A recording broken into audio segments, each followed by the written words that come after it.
तस्मै श्री गुरुवे नमः।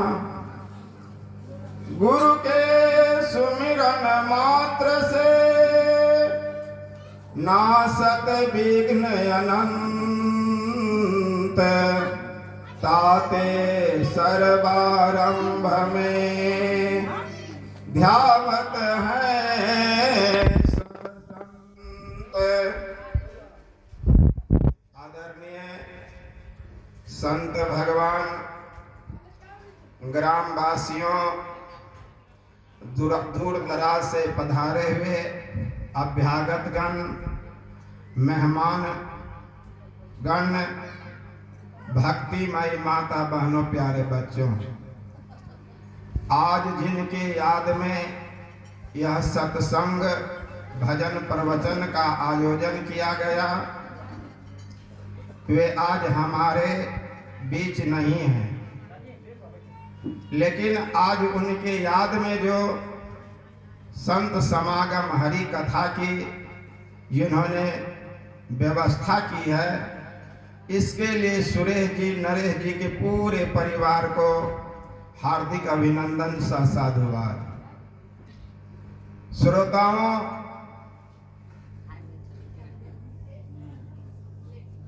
सुरेश जी के और नरेश जी के माता के साथ क्या गया? धन गया, संपत्ति गई, भूमि गई, पशु, सेंट्रल बैंक की गड्डी, पंजाब नेशनल बैंक की गड्डी, क्या गया? क्या गया?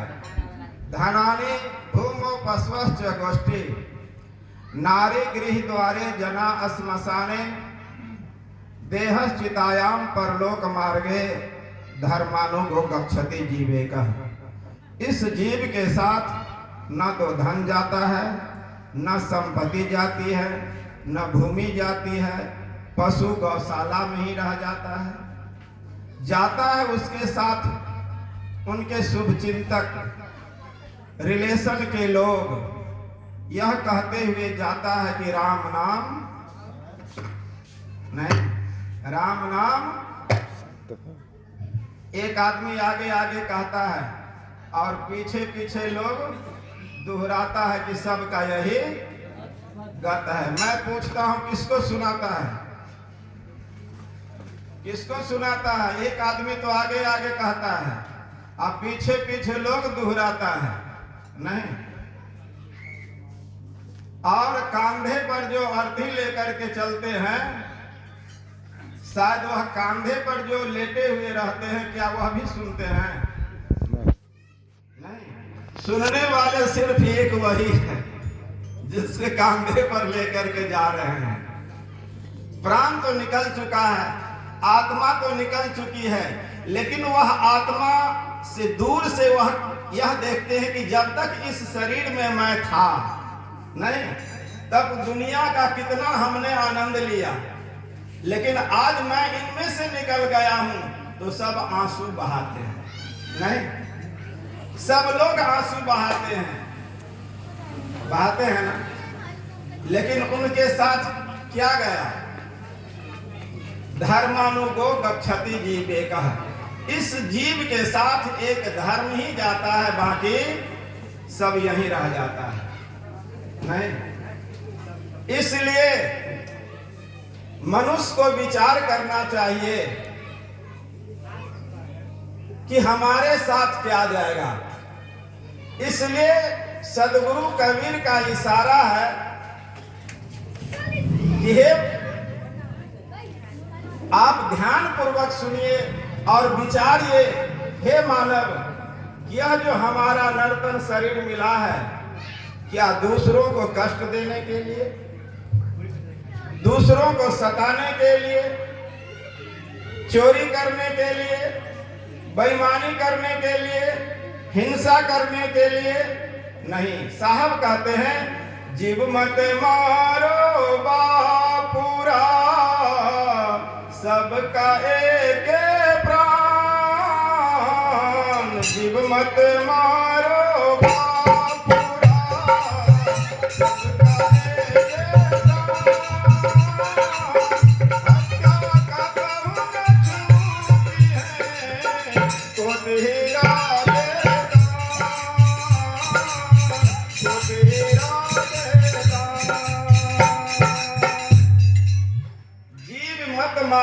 बापुरा, सबका एक प्राण। जीव हिंसा करने के लिए मनुष्य को नहीं कहा गया है। किसी भी जीव को मारना नहीं, हिंसा नहीं करना है। लेकिन एक मरा हुआ मुर्दा यदि घर में रहता है तो उसको कहते हैं जल्दी बाहर निकालो। और एक मरा हुआ मुर्दा मछली, बकरी, मुर्गी लोग घर में लाता है तो उसको क्या करता है? हरिया हार हार थरिया मुख 61 कर्म बने। उसको सिझा करके पका करके उसको खाता है।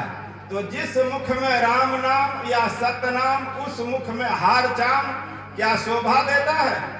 नहीं शोभा देता है। इसलिए इशारा है कि तिल भर मछली खाई के कोटि गाँव दिए दान, 81 कर बटले मरे तो भी नरक निदान।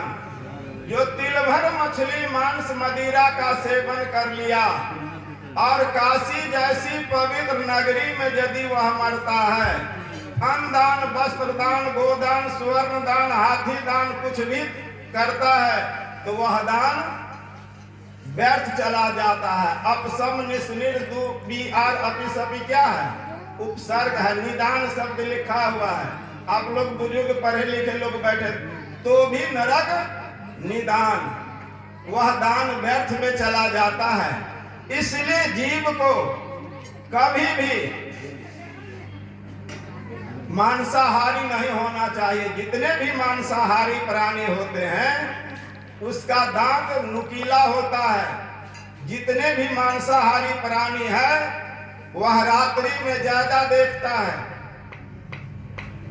जितने भी मांसा प्राणी है वह जी से पानी खींच करके पीता है। लेकिन यह मानव ऐसा करता है नहीं। इसलिए मानव होके चापे हारा तो 64 जन्म गिद्ध अवतारा।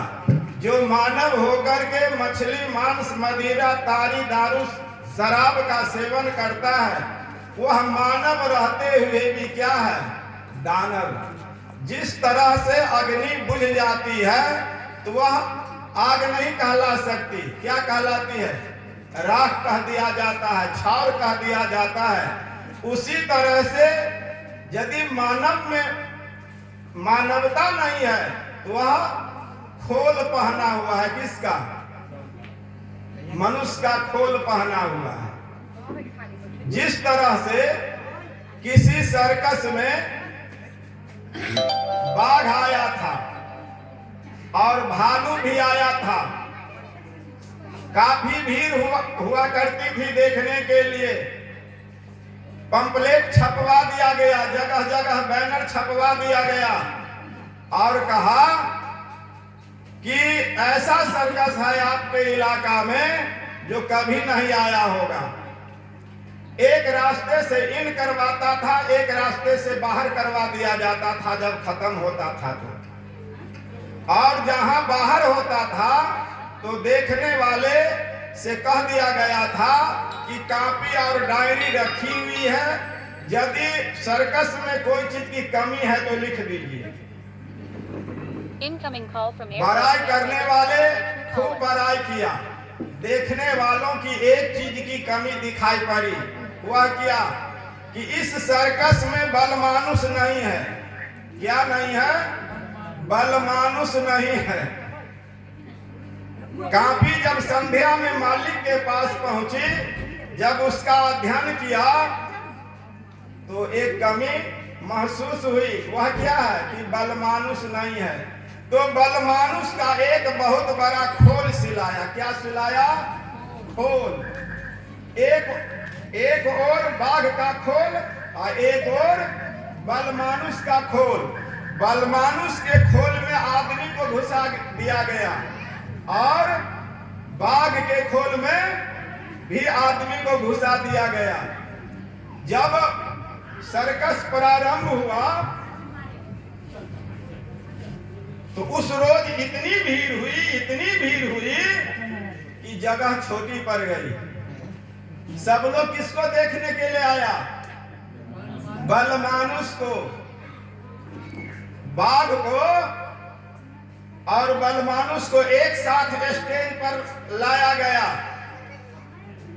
बाघ के खोल में कौन घुसा हुआ है? मनुष्य। और बलमानुष के खोल में कौन घुसा हुआ है? मनुष्य। तो बाघ को खैनी खाने का अभ्यास था,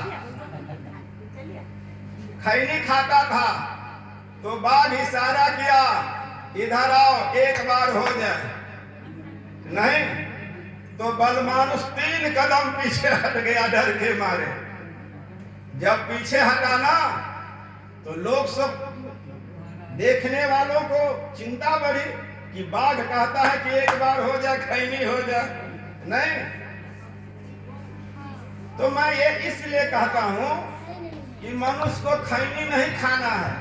नहीं, बीड़ी तंबाकू चूतरा सुरापान से हेत आते नर नर के जाएंगे तो नाती कूद समेत।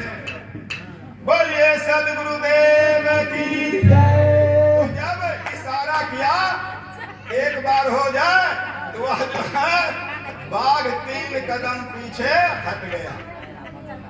बलमानुष कि भाई ये तो बाघ इशारा करता कहीं खा ना जाए। लेकिन प्रिय श्रोताओं, बाघ कहा कि तुम डरो नहीं, जो तुम हो वही मैं हूं। फर्क इतना है कि मैं बाघ के खोल में घुसा हूं और तुम बलमानुष के खोल में घुसे हुए हो। फर्क इतना ही है। नहीं तो मैं कह रहा था कि क्या गया इनके साथ, सुरेश जी के मां के साथ किया गया।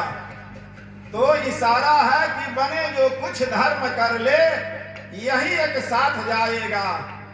गया अवसर न फिर तेरे ये हरगिज हाथ आएगा।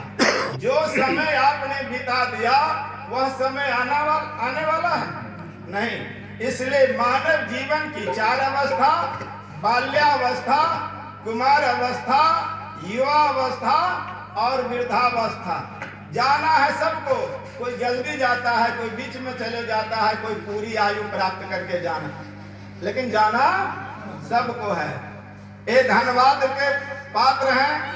इनकी मां 4 अवस्था प्राप्त करके इस संसार से विदा किए। आइए एक भजन का आनंद लीजिए। भगवान के तो